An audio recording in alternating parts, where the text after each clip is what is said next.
Okay, so this is part two of the Renaissance in Quattrocento, Italy.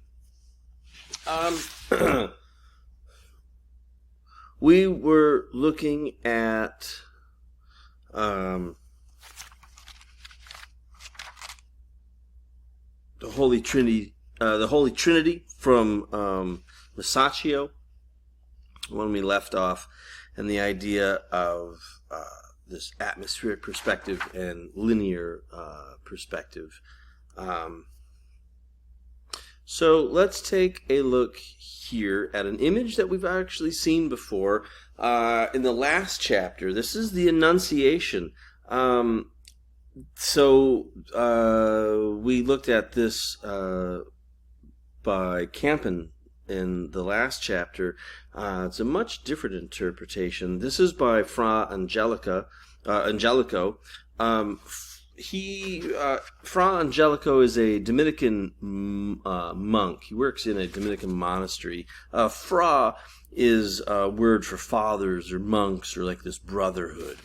And so his title is Fra Angelico, or Father Angel. And this name was given to him or bestowed to him because of his sweet and gentle demeanor. So this particular image of the Annunciation was made to be hung in an open quarter or the top of a stairwell or somewhere where people would often stop to pay reverence or stop to pray, where it was definitely seen. But if you notice differently from the one that we've seen previously, this is much more austere or simple, lack of adornment. There's a lot of, which kind of goes to this humanistic kind of rationality and simplicity. We're going to see that as we move through, especially when we get into architecture. Again, the Annunciation, this is where the angel Gabriel comes and tells Mary that she will give birth to the Christ child. But this is far more realistic. It's far more simplistic. But it's interesting how Fra Angelico is calling back again to this ancient Greco-Roman humanistic period, or this humanistic transformation, because with the tops of the columns here, the Corinthian and the Ionic columns, these go back. These colonnades, right? These arches here. These are called groin vaults. These types of vaults in here. This is definitely type of a Roman architecture. It's definitely, he's mixing these two concepts of Greco-Roman with biblical scripture again, and this is really good. But a couple different things that we're going to see. We see that Mary and Gabriel, for that matter, are oversized, and sometimes we see this in secular work or non-secular work where figures within stories are enlarged to show their importance. So that's somewhat typical. It's not just throwing the proportions off on purpose or for lack of skill, rather. It is definitely done on purpose. But you'll notice a couple different things, like in the background. So things that we haven't really kind of paid attention to. The ground here and the ground behind in the background seem to be more flat wallpaper esque, right? We're going to see that as we go through, because we haven't really figured out. In some ways, we have this atmospheric perspective, and we have where we can see the distance. But in a lot of ways, some artists, we still haven't figured out the background. So we see this flat paneling because it was less important, and it was more or less the idea of that, like, if it was kind of inconsequential or blind to the eye, that people wouldn't be focusing on inconsequential aspects. They'd be focusing more on the subject of the painting. So the decorative nature, which is, kind of definitely different from the Northern European, right? But it kind of has that flattened decorative wallpaper feel to it. So you'll notice that as we go through more. So on the flip side, or if I should say on the Filippo Lippi side, Fra Filippo Lippi as it is, it's my one dad joke, okay? I get that. Sorry. So, Filippo Lippi, this is another image of the Madonna and Child. This is a different type of monk altogether. So, Fra Filippo Lippi was adopted into this family and then went into the monastery. But he was a monk of a different sort. He was often in trouble and indulged in forgery and embezzlement. He had mistresses. He had illegitimate children. So he wasn't exactly the monastic poster boy, but he did have some amazing painting talents. So here we see a lot more elaborate and kind of decorative detail, a little, a far more embellishment than Fra Angelico's, but far more texture within the fabric of her garment. It's much more elegant. It's the flowing of the silk or the satin that she's wearing. But you can see some differences. The kind of the smirking of the cherub angel that's holding up the baby Jesus. We see atmospheric perspective. We see kind of, this idea that things dissipate in the distance. We see, these abstract forms, these rock formations in the background. We also see this interesting armchair fabric piece here where she seemed to be depicted more as a queen than as as a simplistic woman that the Bible has depicted her as. And again, this is kind of that the royalty or putting these types of figures on a more of a pedestal of a social status, so on and so forth, equating her to a queen. So Sandro Botticelli was a student of Filippo Lippi. He was much more interested, and his work kind of follows more of this Florentinian pageantry. We're going to see that. We're going to see it's far more sensual and a little bit less realistic than, even though I know that we're talking about humanism and we're going towards realism, Botticelli is definitely more sensual, much more romantic. And again, when I say he's much more pageantry, when we start looking at some of his paintings, we're going to see the pageantry that he has. And most of you will be familiar. If you are not familiar already with the name of Sandro Botticelli, you will most assuredly know some of his works. This particular image here that we're looking at is the young man holding a medal of Cosimo de' Medici.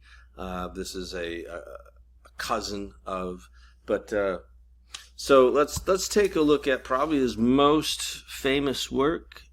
This is the Primavera, sometimes called Spring, translates into spring. So, as we move into this era, we're going to see it's far more decorative, right? And they're really not sticking to realism. We see the flat background where the figure's almost kind of like a floating, on the image itself, where, it's just far more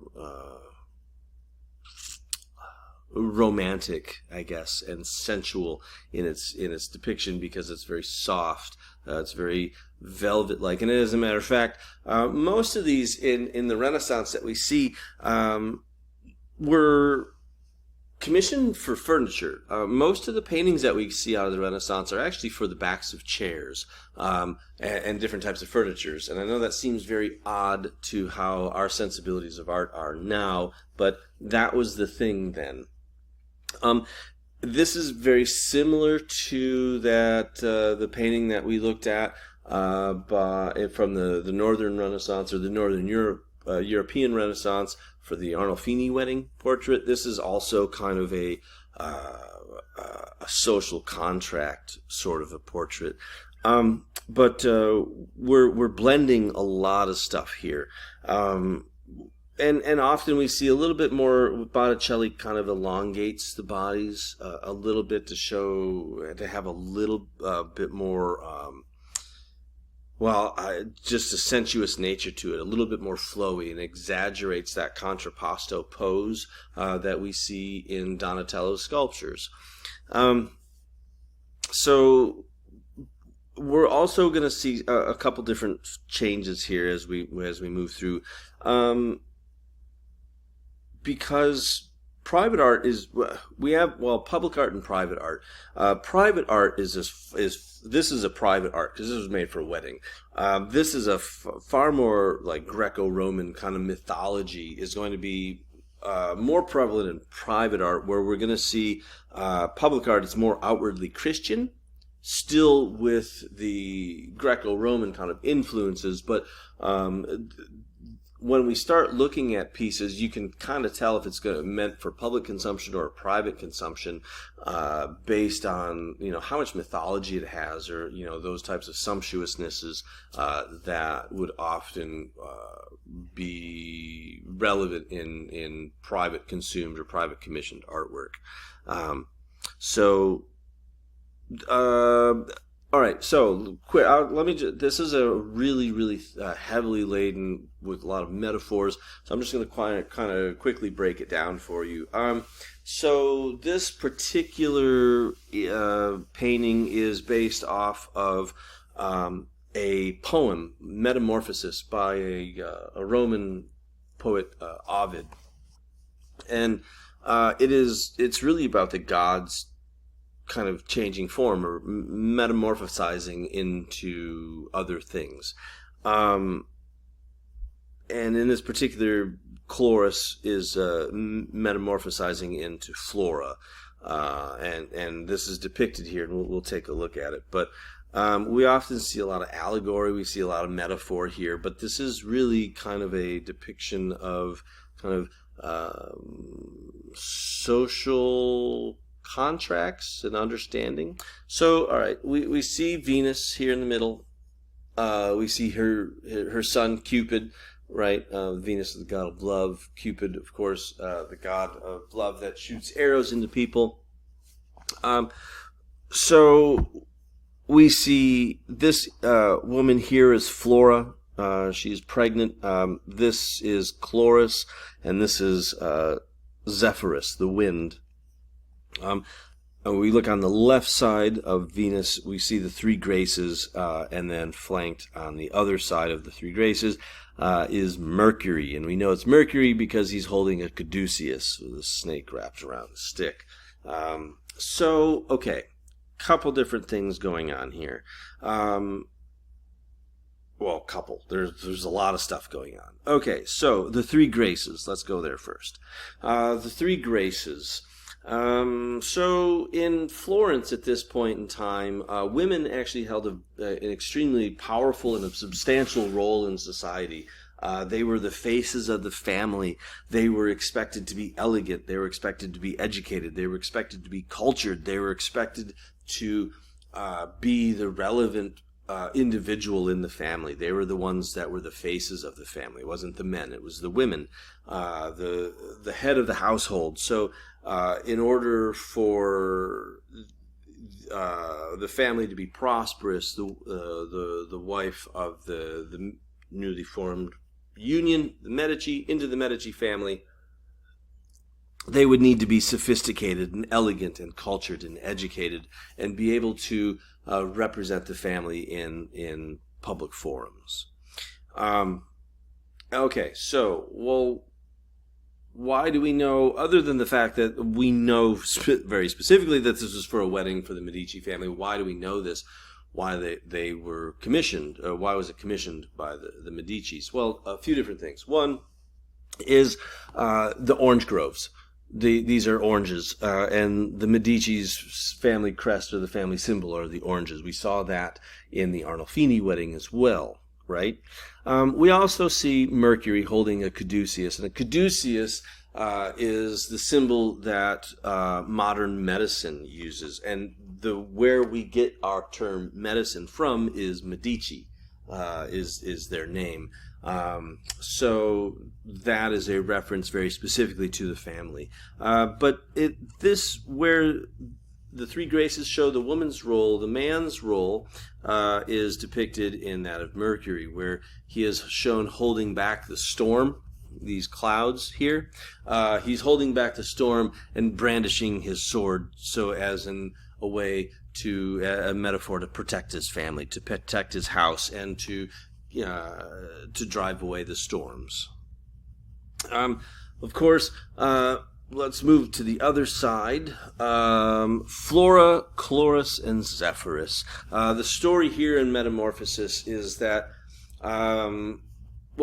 also, so back then, it was thought that women were wild and untamed, kind of nymphs, of nature that need to be tamed by man in order to flourish. And without them, they were kind of these wild women. And the story is that Zephyrus, the wind,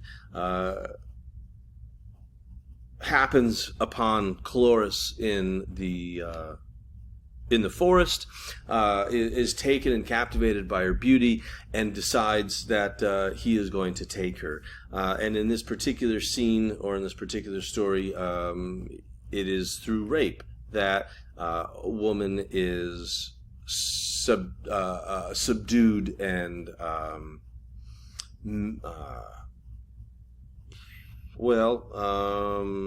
I guess tamed, right? So if we look next to her, we see Flora. Well, okay, so the metamorphosis here specifically is Chloris into Flora, and if you look at her as Chloris is being taken by Zephyrus, we see the plants that are coming out of her mouth, and her hands are all over Flora, as if they kind of blend together. They're not two individual people, they're the same person. This is the idea that Chloris is metamorphosizing into Flora, and you can see this also on Flora's very floral dress, where the flowers literally look like they're coming off of her, growing out of her, as well as she's being she's pregnant, right? Because Flora is also, could be seen as primavera, or the idea of spring or birth, or the idea that a good Medici wife is to give birth to Medici heirs, so on and so forth. But this is a very popular image. For those of you who still don't know who Sandro Botticelli is, The Birth of the Venus is probably the one that you will all know. There are a handful of images in this class that I'm sure that you will all be familiar with, and especially more so when we get into the modernism and postmodernism chapters of this course. But we are looking again at an extremely popular image of the Renaissance, a different depiction. Of course, Venus, she was told to have been birthed in full form, and we see Zephyrus and Chloris here on the left side, the wind blowing Venus and her shell into the island, where she is being covered here by primavera, or by spring, and again by the floral dress, right, and covering her in a way of taming her and subduing her. We see this contrapposto pose. Again, these slightly elongated forms, but definitely use of chiaroscuro to show depth and like the solid mass of their bodies. Right, but the backgrounds are very flat still. The trees looks very much like a Sandak, like the children's author, and his drawings. It's just a very flat image. There's even though there is depth there, the foreground, middle ground, background is not quite jiving.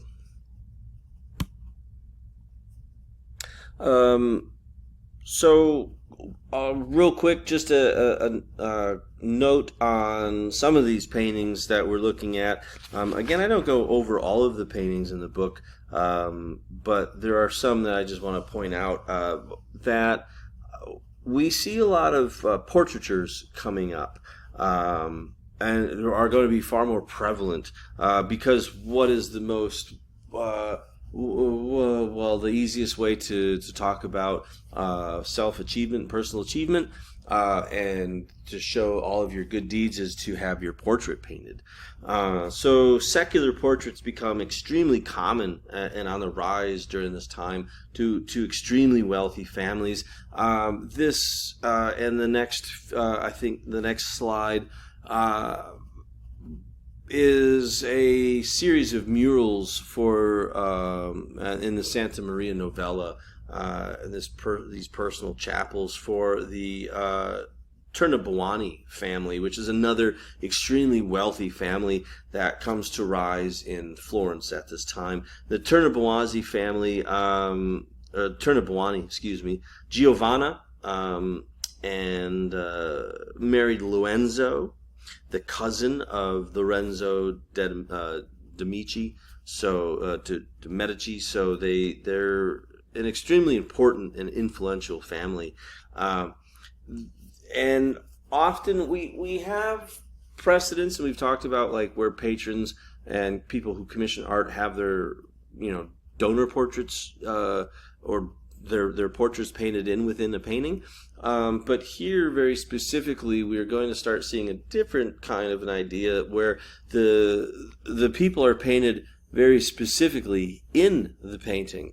So this is the birth of the Virgin, showing the birth of the Virgin Mary, and this is Giovanna Tornabuoni and Saint Mary. So it was like she was actually there to witness the birth and all of these people. But it shows her inside her what would be called a palazzo, or her palace. So just the extravagance and the luxuriant kind of lifestyle that they live. But she's also showing the good deeds and the virtuous type of holy character that they do have for their being witness to something like the birth of the Virgin. So they are touched with the divine. This is a painting, again, of Giovanna Tornabuoni. It's about the best I think I can spell it. I think that's the way our book has it. But profiles were much more traditional for portraits. The three-quarter portraits were new. They hadn't really started. Remember, we looked at that the Jan van Eyck, the man in the red turban, and I told you that was a three-quarter portrait, and that was whoa, that was crazy. This is still very reminiscent of Roman painting, and actually Roman coins and monies, and we're going to look at a few other examples where they get this profile from Roman coins. So this is still, even though you look at that and you don't see that reference now, back then that would be something that would be extremely evident. Very similar to Primavera. These are humanist people. These are people who are learned. These are people who are educated. These are people who read Homer, who have read Ovid, who know Plato, who know these philosophies and know these theories. So this would have been something that would have been extremely easy to read for somebody then. We look at it and say, oh yes, it's a very nice painting, but we don't see the layers and layers of allegory in it as they would have. So this is an interesting epitaph on the back end of this over here. If art could depict a soul, no painting of earth would be more beautiful. It's quite nice. Okay, let's go back to Filippo Brunelleschi. Remember that guy? He keeps popping up. He is like the bad penny in a good way, or like a good penny in a good way, I guess. I don't know, but Brunelleschi pops up again. Yeah, okay, so he lost the competition, the contest for the doors of the baptistry, right? That Ghiberti won. And we know that. We've talked about that.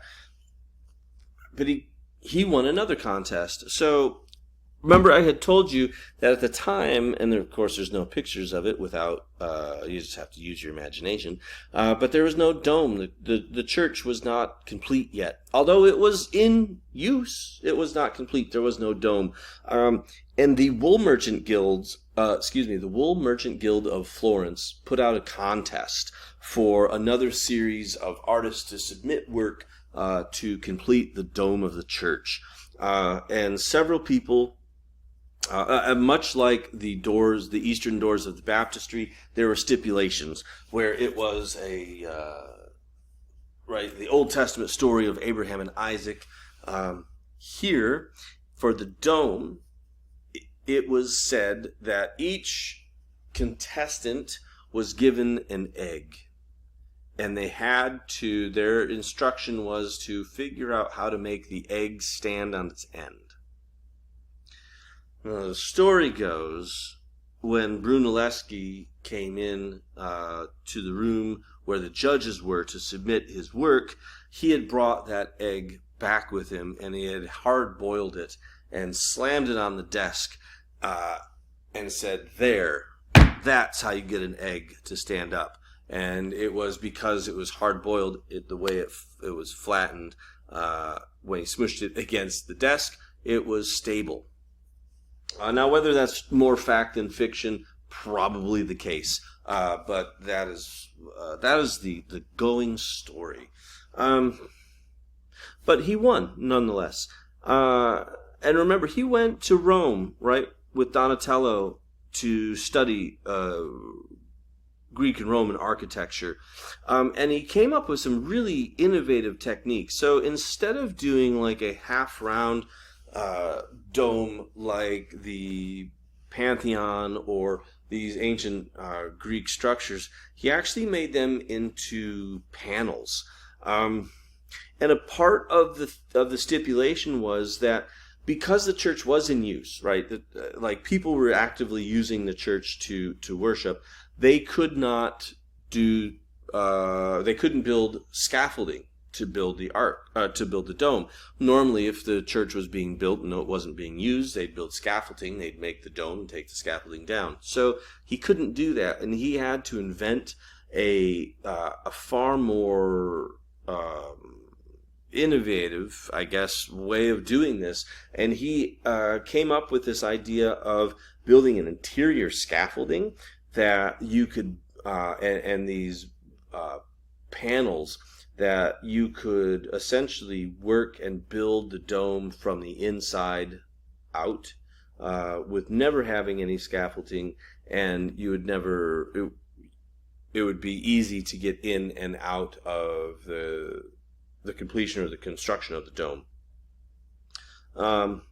So the other notable thing about this is that up until this time, right, the largest dome in the world at the time was the Pantheon. And for the first time in 1,300 years, Brunelleschi made a dome that it was far, far bigger than the Pantheon. So he has the credit of building the largest dome at the time. So Brunelleschi still pops up. We won't hear the last of him.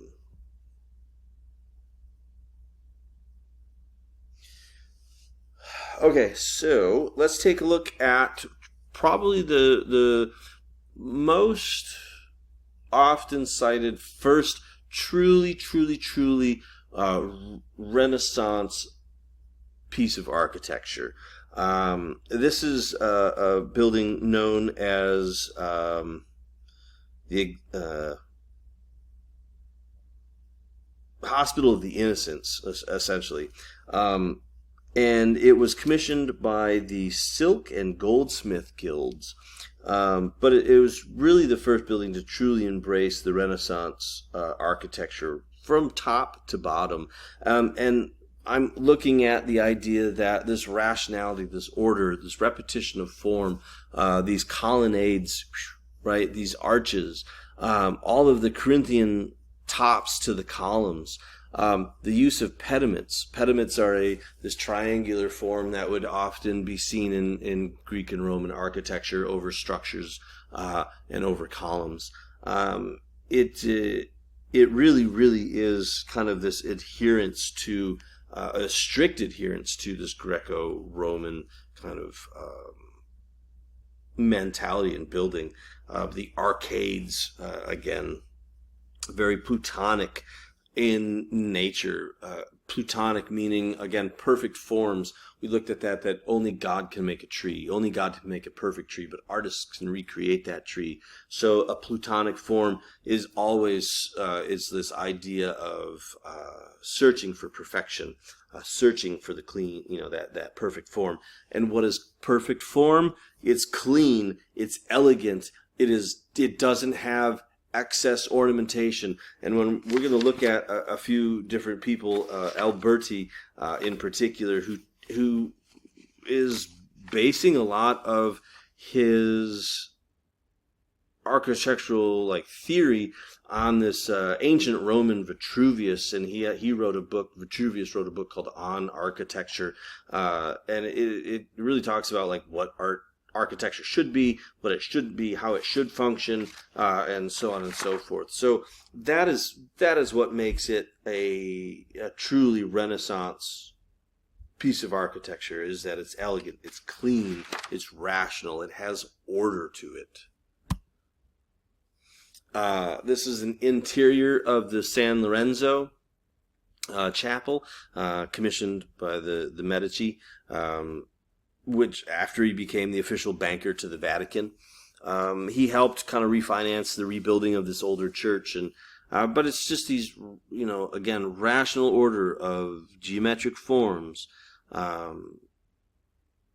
clean, it's simple, there's a lack of ornamentation, right? But it has these arcades, right? And these barrel vaults, again, these groin vaults that go back to the Greco-Roman kind of ideology. So blending of these styles. Okay, so one thing I want to just stop, and probably I should tell you a little bit, because you've heard me say these things, and we're talking about private chapels a lot, and we're going to see a lot of that. So I should probably tell you what a private chapel is. So, wealthy patrons, okay, so around this time, there's a change in Christian doctrine, and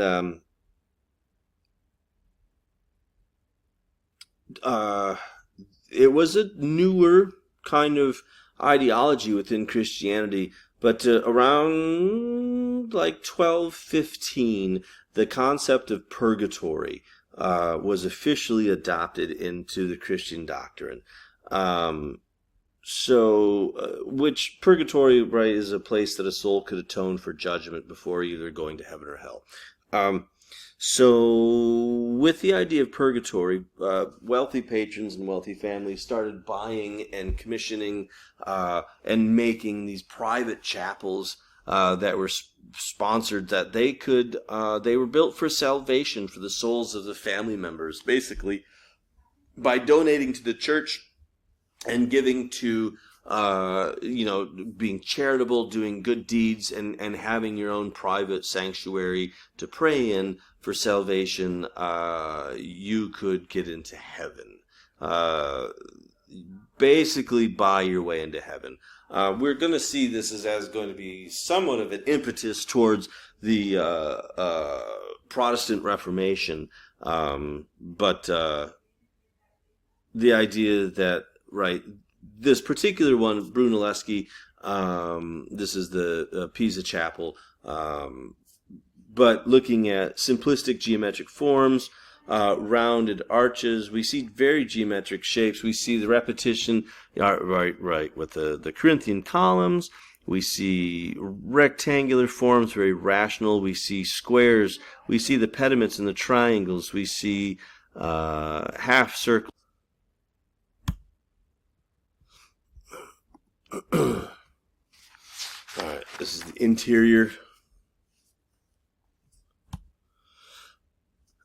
Okay, so Leon Battista Alberti. He is the architect on the image of the building on the right. Okay, he's probably the greatest architectural thinker of the Renaissance. He was really perfecting what we see on the left, the Palazzo Medici, the Medici Palace, Bartolomeo. This was the height of architecture that was begun in 1445 for the Medici family. If you look at here, 1452, in a decade, these things were, or in a decade, excuse me, but, by the time that this, decade roughly, built, some of these things were smoothed out, the way that the bottom is much more flat and orderly than here, where it looks as if it's like almost, rushed. And you see this in you can definitely look at this as late Gothic style on the bottom. We still have some additions to the arches and these pediments here, but these are afterthoughts. And then it gets a little bit more refined and a heck of a lot more refined up on top. And here we see it right from the get-go. But we see some different things, columns. Alberti really didn't like excess ornamentation. He didn't think columns were necessary because they held up. So what these are called engaged columns. Engaged columns are columns that are kind of built into the wall. Right, we see arches. We see a very clean, orderly look. And what he was trying to do very specifically, this particular palazzo by the Ruccelli family, wanted to show kind of their allegiance or kind of their influence and homage to the Medici family. So this was very much inspired to try to make it look in that way. But okay, so Alberti had a couple different, like I said, he was very influenced by the Roman author Vitruvius, the philosophical thinker on architecture, and Vitruvius and Alberti stressed elegance, that form should follow function. But he was very passionate about the idea that architects were coming back into this recognition and fame idea, that prior to this, architecture, people were just, they would build things and they were just the builders. But there's a couple quotes I'd like to read to you. This is from Alberti. The security, dignity, and honor of the Republic depend greatly on architects. Because of his inventions shall be awarded praise and respect most deserving of mankind's honor and recognition. So, because of his inventions and innovations in architecture, he, the architect, should be awarded and praised respect the most deserving of mankind's honor and recognition. So, all right, here's another quote he has within his writings on architecture. A building is very much like an animal, and nature must be imitated when we delineate it. This is the main object of the art of the building and the source of her dignity, charm, authority, and worth. So, okay, a couple different things are happening here. One is that Alberti thinks very specifically that architects are physically the builders of society. Not only do they physically, like, literally build society and figuratively build a society, they literally build a society. Like, without architects, they do it all. Like, without architects, there would be no society. There would be no one to build your buildings, either metaphorically or physically, right? You would have no society if it weren't for the people who built it. The security. How do you make the, palazzos or palaces secure? By hiring an architect to know how to do these things. Only through the security of the architect's wisdom and their divine kind of touch to God, and through this recognition, can they preserve the Republic. It's just a really interesting kind of humanist aspect, very self kind of indulgent way, but still, nonetheless, very, very important. And so much so that Alberti became the architectural advisor to Pope Nicholas V. These are he was very, very well noted and very well received, and people knew of his writings and knew of his theories, and he was a very respected artist. These are the people that they're running with. But another one that is this is the facade of the Santa Maria Novella again. Looking at rationality and order, these mathematical equations on how much, the exactitude of all of these geometric forms, the doubling of the squares, the perfect proportions, right? This is Platonic theory. This is Platonic architecture. This is humanist. This is the Renaissance. However, I want to make it known that although all I've been, we talking about seems to suggest that this was just the way things were, that everybody kind of came on board or jumped on board with this, and everybody was kind of behind this. Not everybody was on board with humanism. It was seen as a radical departure from the Gothic style, and it really got a lot of people bothered. And it didn't go over well, and so much so it got a lot of people bothered in the fact that this guy by the name of Savonarola, he was a Dominican monk. He rose to kind of power in this response to the humanism, and so also at the time, because the overindulgence and the corruption of the Medici family, Savonarola blamed this incursion of French armies into Florence, that it was the Medici's family's fault.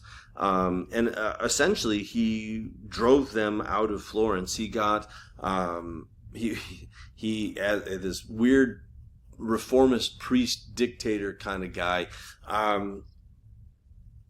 After Lorenzo Medici died in 1492, he assumed absolute power over their kind of stronghold and drove them out of Florence. And he led this thing that's known as the bonfire of the vanities. And it was 5 or 6 years that it lasted, but it encouraged people to, and allowed the church to go into people's homes and grab and confiscate classical texts, scientific, philosophical publications, and any deemed humanist art, and burn them. So the Bonfire of the Vanities were this period of time where Savonarola would often burn these great works of art that we will never know of the Renaissance. Now, not everybody was on board with Savonarola either, and he royally pissed off the Pope, whom the Medici family were sponsors and patrons. So the Pope burned Savonarola at the stake for being a heretic. So I guess he got his up and comings, but yeah. Okay, let's get out of Florence for a little bit. Let's take a ride north to Venice for a little bit. Let's take a look at Giovanni Bellini. This is St. Francis in the Desert. Now, Bellini, because he's in the north, and we're going to look at more northern Italy Renaissance later. We're going to look at Venice. Venice becomes a very powerful city-state and becomes one of the great centers for Renaissance painting. But because it is north, they are far more influenced by the Flemish artists, right? The Burgundians. So we see a lot more, or we're going to start see this We're going to start to see more of an influx of oil painting. They are going to adopt the oil painting rather than the fresco paintings that we've been looking at almost pretty much ubiquitously all the way through. But yeah, they're going to start using a lot more oil paint. This painting's a heck of a lot more detailed, but he's not using atmospheric perspective. That is one thing that the Flemish really hadn't gotten yet. So the idea that there is no atmosphere, you can see everything crystal clear from foreground, middle ground, background, the detail. And, and this is we talked about St. Francis in the last chapter. Again, St. Francis was the order of the monastic order of the Franciscan friars, right? The Franciscan order, he was born to a wealthy family, and he denounced all of his money and his family's wealth, and so on and so forth, and lived a life of poverty. Here, we see a couple different things going on. We see the staff. St. Francis is often kind of attributed biblically to being the new Moses. Of course, his death here is foreshadowed and signified by the Sculda Memento Mori, right? The reminder of the of death, your mortality. But here, St. Francis is receiving the stigmata, meaning that he is the holiest of holies. And the stigmata is just the wounds of Christ. So if you were to see this zoomed in, you'll see that he has holes in his hands and on his feet. He is receiving the stigmata of the Christ to signify his extreme holiness.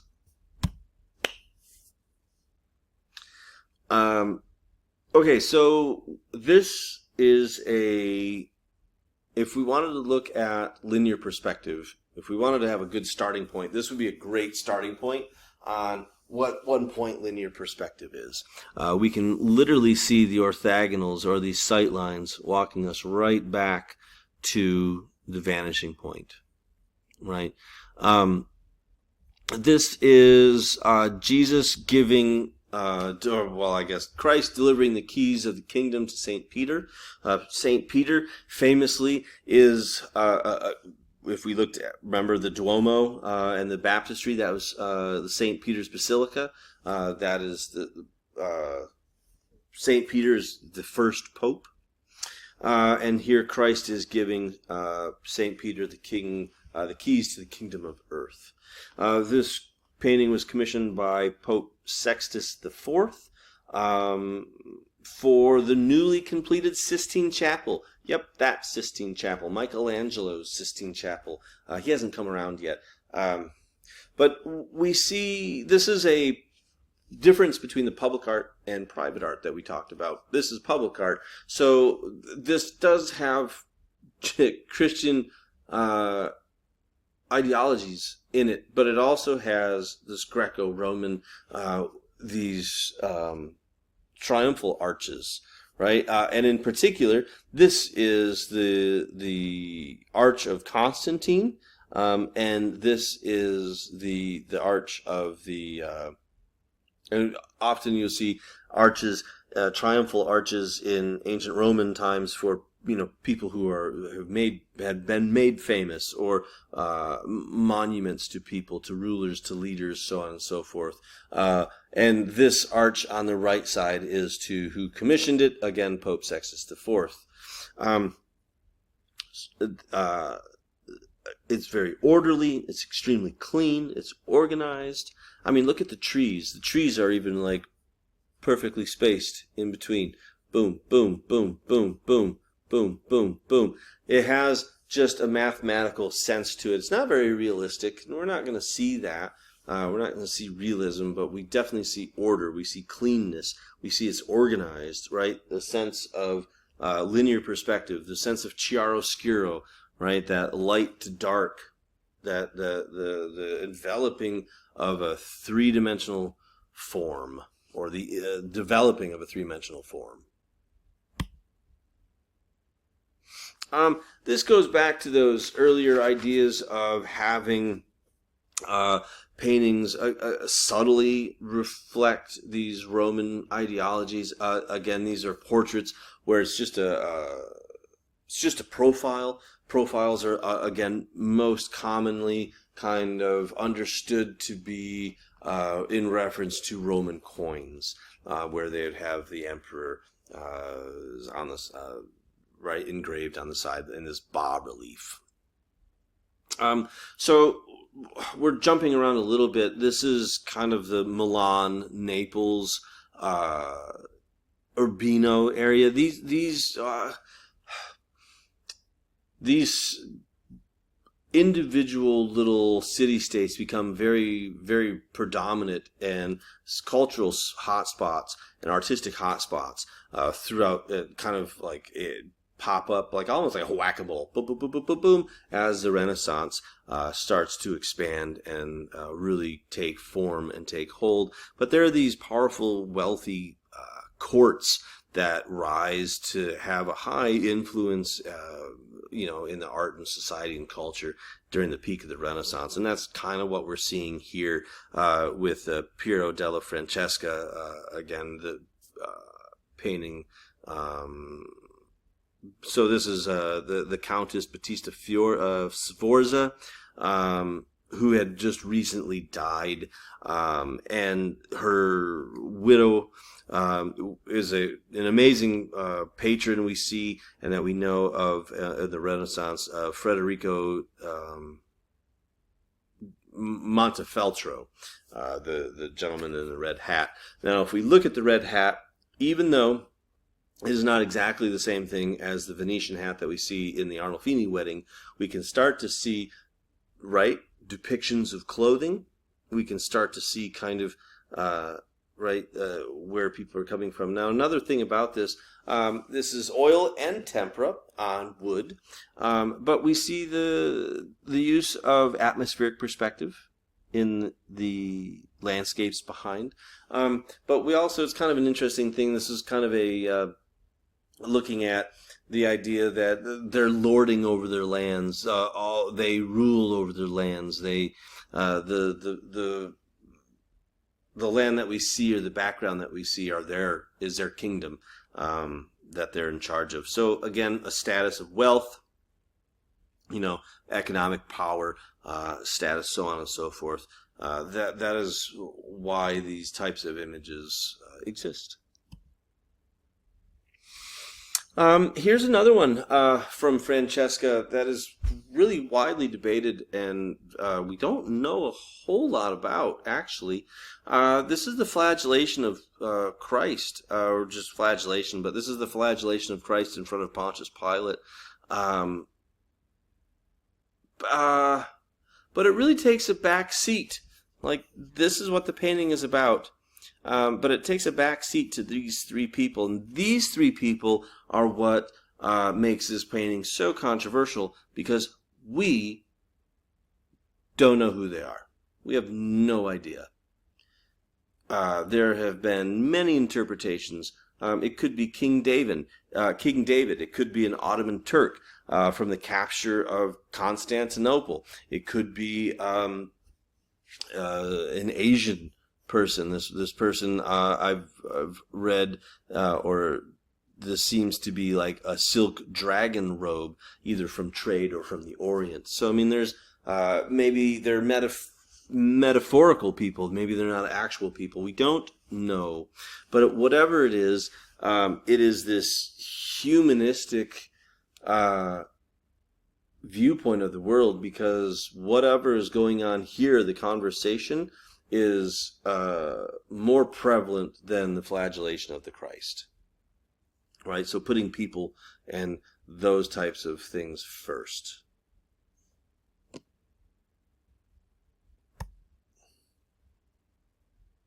And the last few things I want to talk about. This is really, really cool. So this is Mantegna,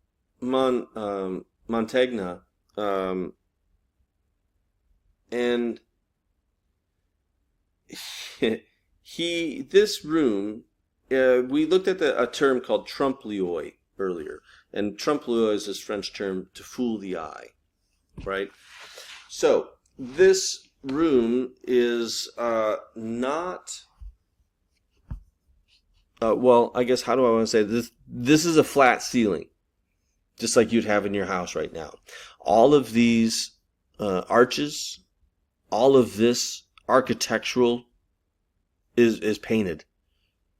This is just a flat ceiling, flat walls. It's all painted to look as if they're these barreled arches. And the proportions and the mathematic, like the perspective, linear perspective, is such where the illusion is quite amazing. What we're going to see later on in a few other chapters, we're going to see this style where the trompe-l'oeil, where it's a flat ceiling painted to look like barreled arches, but then they start incorporating three-dimensional elements, such as architectural elements, to a flat ceiling, just to throw the illusion, or just to, make the illusion that much more believable to the human eye. And it is really, really quite marvelous when we start looking at some of them. You're going to look at images and you're not going to believe that they're flat and not like open and round. Really, really cool stuff. But all of this is to fool the eye, trompe-l'oeil. So all of the shadows, all of the shading, this is all just a flat painting made to look three-dimensional. And this is probably one of the funniest things about this. This would be in the Camera Picta, the Plaza Ducal, the painted chamber. This was in their chamber room. So this was their bedroom, basically. This is where they would meet people if they were having like a meeting or somebody they would receive guests. The chair would be somewhere just offset from the circle, making somebody stand exactly underneath of this. And the way that the perspective is made, it's quite funny. right? But it looks as if you could look straight up and out into the sky. It was an open, like the Duomo was open, and these illusions were extremely popular. But I love the fact that like these little cherubs are naked. They look like they're gonna pee on them, or this guy's mooning them. This is really interesting. Like this flower, this big cask of plants or whatever this is, kind of very precariously set across this, balanced on a stick as if it could fall. These people looking and smiling. It's just a really funny, amusing image. But again, the linear perspective, the way that the vanishing point could these orthogonal lines can go right back to the center, is really, really quite remarkable. Now, the last image I want to end this chapter on is a concept called foreshortening. And actually, the title is Foreshortened Christ, or the Lamentation over the Dead Christ. But foreshortening is this technique that we often see now in comic books. And cartoons. But essentially, it is a technique to show the distance of, like if you're looking at Spider-Man swinging, or an image of Spider-Man, right? The web shooter hand is really, really big, but if you look at the other hand that's swung out behind him, it's extremely small. And that is to compensate for the distance that one would see the hand up close and the hand in the distance. And here we see a really nice detailed image of the Christ being that has been pulled down from the cross. The lamentation, of course, is lamenting the crying here of who we assume to be the Virgin Mary. But the foreshortening, this is what is really interesting about this. It's not right. Now, Montaigne says that the reason why it's not right is because he painted it originally, and the way the angle was that he didn't want the viewer staring at Christ's ginormous feet. So he made his feet smaller in order to compensate for the fact that they want to focus on the serenity of the face and the torso. I don't necessarily know if I buy that, because if you cover over the feet or put a piece of paper over the feet, his thighs and his shins they're still too short. His legs would be really, really, really tiny. He'd have a normal sized torso and little tiny legs. He'd be like Cotton Hill. But also his hands are too small. His hands are the same size proportion as his feet. But his forearms and the way his muscles are in these muscles in his arms, they don't lay right. So what more than likely is going on is that he's still trying to perfect this technique. This is a new technique. Foreshortening wasn't really done yet. We talked about it very briefly. We looked at a couple examples of a cherub flying in the sky that really did not look proportionally accurate whatsoever. And so foreshortening really wasn't a thing until he got a hold of it. And we're going to start seeing a lot more of it. But this is kind of the first major attempt that we see. So, okay, with that is the Renaissance in Quattrocento, Italy. All right. Thank you.